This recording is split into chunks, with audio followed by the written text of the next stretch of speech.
जाते हैं। सोचो आज आपकी भाग्य का, आज आपके जन्म जन्मांतरों के भाग्य का उदय हुआ है। भाग्योदेन बहु जन्म समर्जितेन सतसंगमं च लभते पुरुषो यदा वै। आज आपके कितने जन्मों का भाग्य उदय हो रहा है।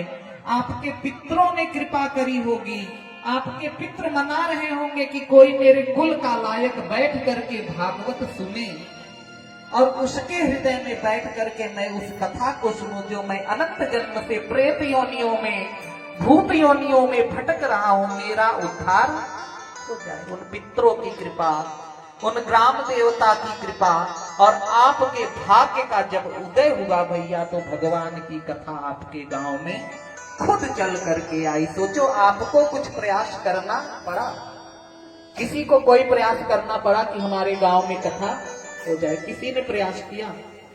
लेकिन कहते हैं इस जगत में दो तरह की गंगा है।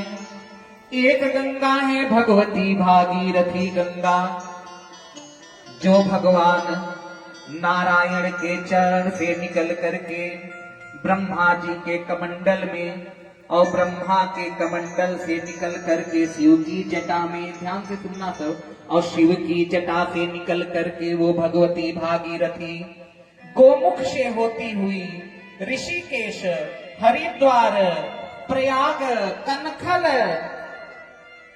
विंध्याचल, वाराणसी आदि तीर्थों को पवित्र करती हुई वो गंगा जाकर के बाद में गंगा सागर में विलीन हो जाती है। एक वो गंगा है, और एक दूसरी गंगा है जो भगवान के मुख से निकली गंगा है, जिनको भागवतीय गंगा कहा जाता है, जो आज आपके सामने विराजमान है। अब बोलो भैया कि अगर उन गंगा को चाहो कि हरिद्वार से अपने राठौड़ा गांव में ला लो, तो क्या वो गंगा मैया आ जाएंगी? किसी में इतनी पावर है? नहीं ला सकता। लेकिन ये जो गंगा भगवान के मुख से और जो आज से प्रवाहित हो रही है आपके गांव में, भगवान कहते हैं भोलेनाथ धन्य धन्य गिरिराज कुंवारी, और तुम समान नहीं को उपकारी। बोले धन्य है गिरिराज की कुमारी पार्वती, तुम धन्य हो, तुम्हारे जैसा कोई उपकारी इस जगत में नहीं है। तो गौरी ने कहा हे प्रभु, मैंने कौन सा उपकार कर दिया जगत का? बोले हे देवी, तूने जो मुझसे कथा पूछी है, जो तू कह रही है कि मुझे भगवान की कथा सुनाओ, पूछे हूँ रघुपति कथा प्रसंगा, और सकल लोक जगे तारिणी गंगा। हे देवी, जो तुमने भगवान की कथा गंगा को प्रकट किया है, ये गंगा समस्त जगत को पतित पावन करने वाली है। सकल लोक जग तारिणी गंगा, ये जो भगवान के मुख से निकली गंगा है, आज राजा ने कितने गांव में, और यहाँ तक कहें कि विदेशों में भी ये गंगा जा जा करके अब पति गंगा है, जो कृपा करके खुद आपके गांव में चल करके चली आई। अब इनकी महिमा का ध्यान आपको करना है कि आप इन गंगा को कैसे लेते हो। और काल ब्याल मुख ग्रास त्रास निराश हेतवे, और श्रीमद् भागवतम शास्त्रम कलौ नीरेण भाषितम। भगवान वेद व्यास कहते हैं कि हम सभी प्राणी काल रूपी ब्याल के मुख में हैं। ब्याल जानते हैं किसको कहा जाता है? संस्कृत में अजगर को ब्याल कहा जाता है। अब चाहे उसको अजगर कह दो, चाहे उसको इंग्लिश में उसका कुछ नाम होगा नहीं आ रहा है, चाहे ब्याल कह दो, लेकिन है तो एक ही। बोल भक्त वत्सल भगवान की। तो ये जो संसार रूपी काल है, ये जो काल है, उस काल रूपी ब्याल का मुख हमेशा खुला रहता है, और उसी ब्याल के मुख में हम और आप लोग।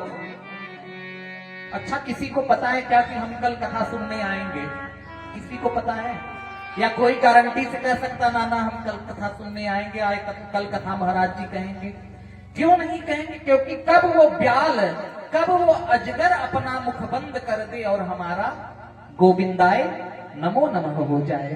तो कहते काल ब्याल मुख ग्रास त्रास निराश हेतवे, लेकिन उस काल के मुख के ग्रास को हमको क्या करना चाहिए? वेद व्यास जी महाराज करें श्रीमद् भागवतम शास्त्रम कलौकीरेण भाषितम, श्रीमद् भागवतम शास्त्रम कलौकीरेण भाषितम।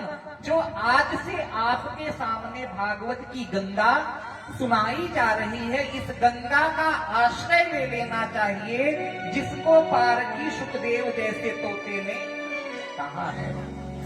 बोल भक्त वत्सल भगवान की कहते सदा सेव्या और श्रीमद् भागवती कथा। तो बोले महाराज कब तक कथा सुने? कथा सुनने का कोई टाइम है? कब तक कथा सुना जाए? वही राम, वही कृष्ण, वही कंस, वही रावण, वही सबरी, वही मंदोदरी, वही ताड़का। हे नाथ कथा कब तक सुने? तब कहते सदा सेव्या भगवान की कथा को सदा सुनना चाहिए। एक भी दिन हमारा ऐसा ना जाए कि हम भगवान की कथा से विमुख हो जाए। यहाँ नहीं सुन रहे तो घर पे टीवी में आस्था पे, संस्कार पे या मोबाइल पे लगा लिया सदा सेव्या श्रीमद् भागवती कथा। तो बोले क्या होगा प्रभु बार बार सुनने से? कितना भरोसा है। देखो जब प्रत्यक्ष गुरुदेव बैठ करके कहें उसका एक अलग प्रभाव रहता है। हम व्यास मंच के पास बैठे हैं, शिवालय में बैठे हैं, वट वृक्ष के नीचे बैठे, उसकी अलग महिमा हो जाती है। जब कथा नहीं हो रही तो मोबाइल पे सुने, टीवी में लगा के सुने, इतने तो ज्ञान होगा ही। बोल भक्त वत्सल भगवान की और श्रीमद् भागवतम। भगवान की कथा जो नित्य सुनता है, यश श्रवण मात्रेण हरिश्चित्तम समात्रयेत। भगवान की कथा को सुनने मात्र से जो टेढ़ी टांग वाले कन्हैया है वो भक्त के चित्त में जाकर के चिपक जाते हैं। और जब भगवान आपके चित्त में चिपक गए तो उन भगवान को आप चाहो कि कितना भी निकाल के फेंक दो, कितना भी आपका मन चाहे कि अब मैं भक्ति नहीं करूंगा, लेकिन भगवान ऐसे चिपकते हैं कि वो एक बार चिपके तो दोबारा निकल के आपके हृदय से नहीं जा सकते। इसीलिए कहे पुनि पुनि कीते नहु सुनहि सुनावे, पुनि पुनि कीते नहु